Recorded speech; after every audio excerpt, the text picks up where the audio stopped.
I woke up to loud banging on the door. It's 2 o'clock in the morning. Who would be banging on the door at this hour? I got out of bed reluctantly, trying to open my eyes, but it was hard to do so. I put on my slippers and walked to the door. Who's there? No one answered. They kept knocking on the door. I looked through the peephole. No one's there, but the knocking continues. I don't get it. I opened the door and peeked out. The knocking stopped. Is it showing? Just today I finally got some sleep, but something or someone is trying to disturb my sleep. Went back to bed. Hopefully no one will disturb me now. The lock clicked. Door opens. A commotion in the hallway. Heavy footsteps toward the kitchen. Okay, stop. I get out of bed again and walk out of the room. Someone's shoes in the hallway. Dirty footprints in the hallway. I head for the kitchen, but find no one there. But someone just entered my apartment, didn't they? Suddenly the window opens, and a cold stream of air envelops me, so strong that I could hardly walk over and close the window. I'm about to go back into the room, as sharply on my face hits a dirty shoe. Then another, and then the shoes themselves smash my window and jump out. I stare at the hole in the glass in bewilderment. Now the apartment is going to be cool. God, what's wrong? Only today I managed to find time to sleep like all normal people. At night, in my warm bed, at home, but something I can't see or understand keeps me awake. It's as if someone on purpose, it seems to me, a whole group of someone or something, conspired to keep me from disrupting my daily routine. Usually, I rarely sleep at night. I do all my work at that time of day. Of course, I sleep during the day. I go to bed at 5 and stay in the dream world until 1 o'clock. After waking up, I do my business until 9 in the evening. In a nutshell, I have a disrupted routine, and I can't always sleep at home. Sometimes I sleep either at my friend's or at my parents' house. I have such a bad habit of changing the environment sometimes. I was starting to fall asleep when suddenly I heard a strange noise under the bed. Something was scrambling there. I got up from the bed and looked under the bed with an unhappy grunt. I couldn't see anything, not even a poke in the eye.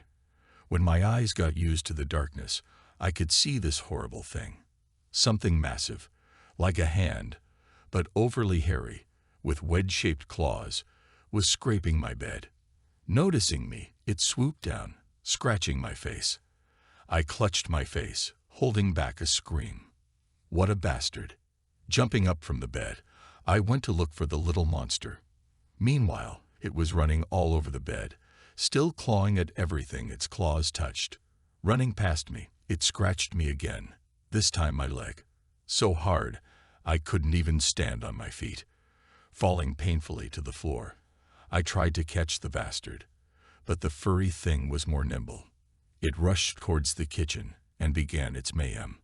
Oh, you! I couldn't feel my sore leg because of the anger, which was to my advantage. Once in the kitchen, I grabbed the rolling pin and tried to hit the creature, but it was futile. I kept missing, and the little monster was laughing at me, making squeaky noises and clawing louder and louder.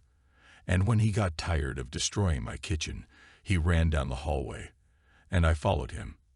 At that very moment, a quiet woman's voice sounded. The furry beast stirred and crawled toward the door. 2 ghostly pale hands passed from there, and the hand-like creature jumped on them, purring nastily. I braked sharply, but didn't resist, banged my shoulder against the door. The rolling pin fell loudly from my hand, almost hitting my feet. There was a woman's laughter, and more than one. Most likely several girls were laughing merrily outside the door. I was curious, so I looked through the peephole. There were indeed girls on the landing, 3 in all, frolicking merrily near my door. But their faces were wrong, distorted with unnatural features, as if they were Picasso's paintings. "He can see us," sang one of the girls. "He sees us. He sees us," sang another 2. "Fluffy, why did you scare such a nice guy?" "Yeah, why? Why? We had fun, though. He had such a funny face when he saw you." They laughed again. I couldn't help but yell at them. Ladies, get the hell away from my door. And don't forget your pusk. I really need to sleep, and you're in my way. Are we disturbing you? Are we disturbing you? Disturbing. We're just getting started. Yes, I couldn't take the laughter again. We're just getting started. I opened the door with a jerk, but suddenly another monster that looked just like me came at me. With an elongated face, a creepy shark grin, and black eyes. The wrong version of me was choking me, unable to resist him. My eyes glaze over, my whole body is desensitized. Here I am ready to say goodbye to life, and abruptly I woke up, half out of the window. I almost lost my balance, and again I didn't say goodbye to life, but I managed to get back up. Breathing heavily, I tried to figure out why the hell such a horrible thing was happening to me. I want to sleep so badly. And again, something is in my way. What did I do? Why can't I just get a good night's sleep? I hit myself once. Then I washed my face with cold water. Once again I got into bed, closed my eyes, and was about to sink into the world of dreams, as once again I was interrupted. My bed wobbled with such force as if it was coming down from a mountain. I rise up and see a group of creepy little freaks, with charcoal faces that look a little like gnomes, shaking my bed. I'm overcome with anger again, and I start punching them. Get away from my bed, you freaks. Let me sleep at last. They scattered, but a few of them got caught up in my punches and kicks.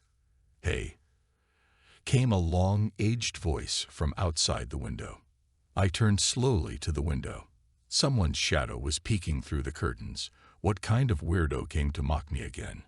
I pulled back the curtains, and before me stood a completely naked grandfather, with skin as saggy and incredibly dry as tree bark. His whole face is the face of a bulldog, and how could he see, and even levitate near my window, when his forehead was blocking his view? I open the window and yell out to him, "What are you doing here? Get out of here. Hey, hey, hey, hey." The grandfather only said. That gave me a headache. Grabbing my head, I felt my head start to swell. I went over to the mirror to take a closer look. My head now resembled a melon. The pain was only getting worse, more and more unbearable each time. On top of that, the head was getting heavier. It got to the point where I fell face first into the mirror. Shards surrounded my mortal body. From the hole in my head, formed after the fall, another monster appeared. A cute little pterodactyl. He roared, flapped his wings a couple times, and flew out of my head. After circling the room a couple times, it flew out the window. I looked at the broken mirror. A multi-faced something with a thin body began to emerge from there. The last thing I saw was its four-fingered hands reaching out to me.